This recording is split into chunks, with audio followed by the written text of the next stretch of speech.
After indulging in steaming hot, buttered potatoes, the two cleaned up their mess like responsible adults and began walking east through Adori Park towards Sapporo TV Tower, where the park ends and a large street runs north and south near the bus center. The street is broad enough that a person might mistake it for the main artery of the city. Few pedestrians use it, though, perhaps because of the city's general layout. So, what kind of vicious curse user are you investigating? Gojo asked. Not that we know there even is one. You came along, even though you don't know. Well, you're the one who has to handle it. Then you really shouldn't have come, Nanami said. Anyway, we just stuffed ourselves. How can you be eating an ice cream? You're eating one too. Gojo was walking in front of Nanami as if that was where he belonged, carefully licking a cheese and milk twist ice cream. Ugh. So it wouldn't melt over the edge of the cone. He wasn't behaving at all like someone who didn't know anything about the mission, including which direction they should be heading. Gojo said he couldn't understand Nanami's mundane choice of flavor. Cookies and cream, not milk, or even chocolate, after they had come all the way to Hokkaido, adding that he couldn't bear the sight of it. Nanami glared at him through his sunglasses. Nanami wanted to tell Gojo not to go marching ahead with no purpose, but he decided it would be faster just to explain the mission. Normally, Gojo would have known about the mission and wouldn't have to ask Nanami. The fact that he did meant that he hadn't gotten any info beforehand. In other words, Gojo had known this mission wasn't important enough for his participation. But he came along anyway. Nanami knew Gojo was busy and wouldn't come to the North Country just to kill time. He wondered what Gojo's real purpose was. In any case, the only way to get him to reveal his true intention here was to solve the dull disturbance that he'd been briefed on earlier as quickly as possible. He decided a short explanation would be most efficient. It all started with a website called Yamatsu Hirosaka, Nanami began.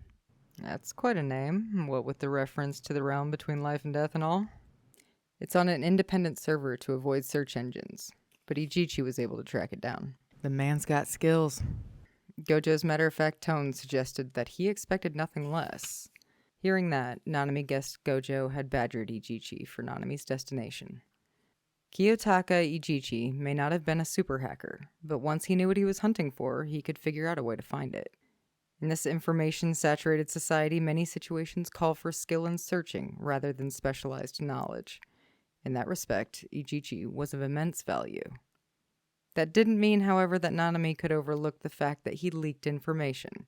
He decided to have a few words with the man later. So what's the purpose of this website with the tasteless name? Gojo asked. Surely not charming videos.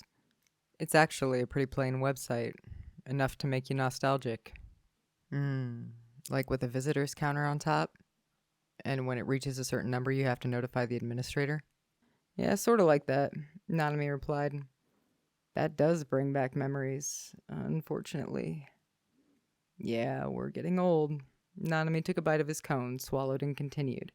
Turns out the site is a way to contact a curse user. How so? It's a simple form. You fill in your request and send it. Then it displays the address to mail your payment to, and that's how you buy the product. Mail order? How analog. The address can be traced to a property in Hokkaido owned by a small real estate agency. Apparently, it's a share house with a single room that's only the size of 2 tatami mats. That isn't enough room to share, Gojo said. But the online form will randomly display one of 20 different P.O. boxes, which suggests something shady is going on. Nanami explained. The Yakuza use fronts like that, but a curse user wouldn't think of it. For better or worse, a curse user with a venerable lineage would be unlikely to come up with such a system. So, what's the website sell? Gojo asked. A rogue curse user could be charging for cursed tools to exercise flyheads or taking orders to curse people, but I guess something of that scale wouldn't be enough to warrant bringing you in. You guessed correctly, Nanami said. Think about who you're talking to. The higher-ups assigned you to the job and didn't fill me in, which means those geezers want to keep it a secret. In that case, haven't you considered that they may have forbidden me from telling you? Doesn't matter. If I wanted, I could make you talk. The most they can do is ask you to try not to let me find out. But now that I'm here, it's too late for that, Gojo said. If you're so smart, you should find things out for yourself instead of asking me to explain everything. Nah, it's easier to ask junior sorcerers to do things that are a pain in the ass, but not impossible, Gojo responded matter-of-factly. Nanami sighed. He could only marvel at his more senior sorcerer who acted so high and mighty. Finally, he said, Resurrections of the dead. Say what? Gojo didn't often doubt his ears, but what Nanami had said was ridiculous. The website advertises new vessels called resurrection dolls for summoning the souls of the dead, Nanami said. That sounds like a bad joke. It's most likely a fake, but Nanami trailed off. Okay, got it. Gojo waved his hand. During this short exchange, he had comprehended the situation and found it dispiriting. Even if it's 99% likely to be nonsense, that still leaves a small chance that it's true, so ignoring this isn't an option, Gojo said. The world is full of phenomena that don't require a second thought. Morning follows night, ice is cold, and apples fall from trees. The world works because certain simple rules are so reliable, it's almost funny. But if you overturn those rules, the world falls apart. If 1 + 1 doesn't equal 2, every other calculation fails. And if morning doesn't follow night, the world could end. Laughably simple truths aren't funny if they stop being true. One of those truths is the irreversibility of time. It's no use crying over spilt milk. Regret solves nothing. You can't turn back time. One of those phenomena so instinctively easy to understand is death. Those scumbags intent on bearing Sukuna's vessel, they want to keep me in the dark, huh? Gojo said. So you do understand. They misjudge me. Do they really think I'd rely on something like this? If there's any chance at all, even if it's less than 1%, they'll crush it, Nanami explained. That's why the powers that be continue to reign as the powers that be. I'm 100% sure these dolls are fake, though, Gojo said. Probably. If someone could raise the dead. If someone could raise the dead, the world as we know it would have already ended. The dead don't come back to life. So, instead of dwelling on the past, people live the best they can before death. If coming back were possible, it would be a horrible curse upon the world. One could call it the king of curses. An absolute curse. Well, this shady business only claims to raise babies, Nanami said. So its plausibility is even more questionable. Babies? Say what? The business only allows customers to raise babies. I'm here to look into it. Even though the claim of resurrecting the dead is itself highly dubious, Gojo said, that doesn't mean I can just let it go. Work is work. Gojo looked up as he nibbled on his cone. Ice cream had dripped on his thumb and he licked it off. The expression on his face as he peered at Nanami through his sunglasses was one of exhaustion. Hey, Nanami. Was being a salaryman crappier than being a sorcerer? Aside from whether one is cut out for it or not, there's little difference. Then our society's cursed, Gojo said. You make it sound hopeless.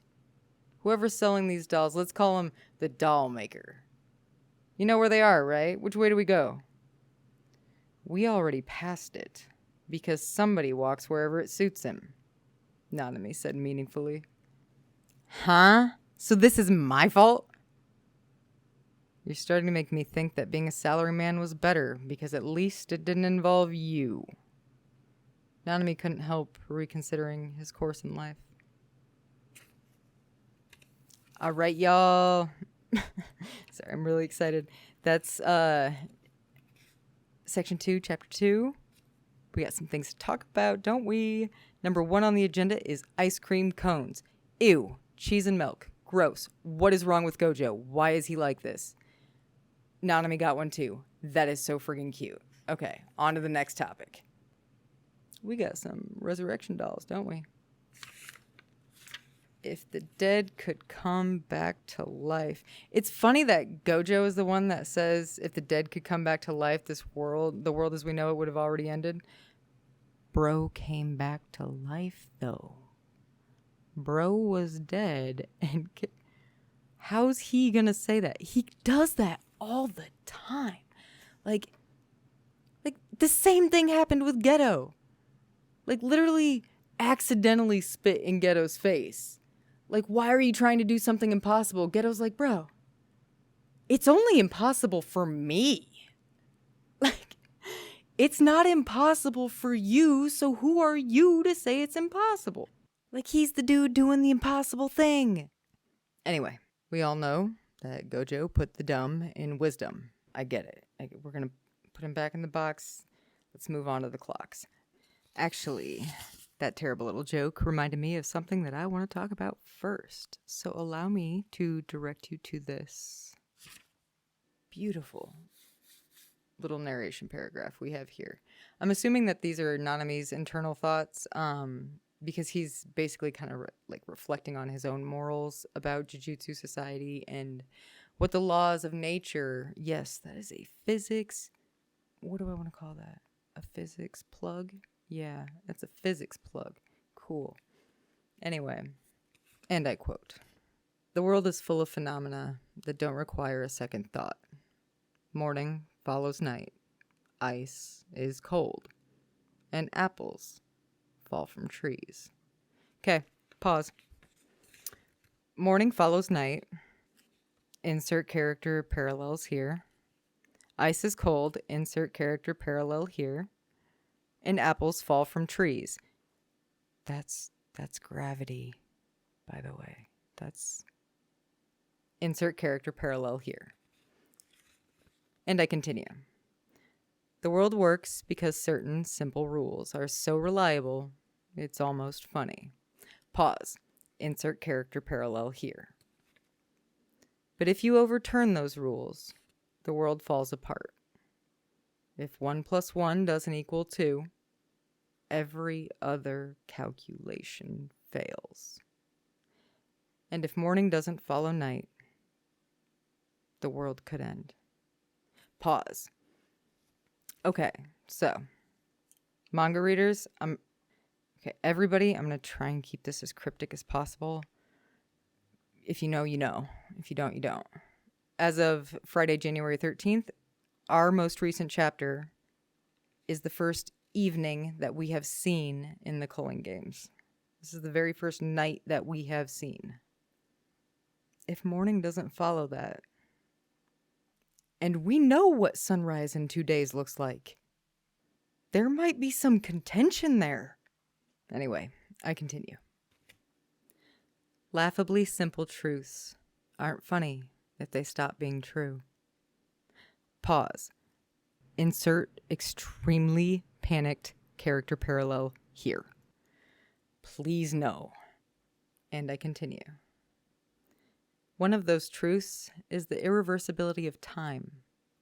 It's no use crying over spilt milk. Regret solves nothing. You can't turn back time." Pause. Jujutsu Kaisen clock, that's all I have to say about that. Ooh, I also want to mention regret solves nothing. So, since Kenjaku doesn't have any of that, Kenjaku solves something. And I think that math does check out so that the world won't break. Anyway, continuing. Actually, just kidding. That was the end of the paragraph, so there is no continuing. Those are kind of the very cryptic messages that I found here. Another thing that I thought was heavily interesting is that the higher-ups thought that Gojo would go out of his way to get Yuji resurrected. I wasn't necessarily aware of that. I think that adds maybe a little bit of depth to the investment that Gojo has in Yuji to me. Now, I know that this is kind of a trend This is a thing for Gojo. He went way out of his way for Megami. I mean, I'm not going to start talking about Toji. I'm not going to do it. He went out of his way for Yuta. And then he sent Yuta way out of his way. He went way out of his way for Nobara. Oh, wait, no, we don't know how far out of his way he went for Nobara. God damn it, I need that backstory. Anyway, those are thoughts. See you in the next one.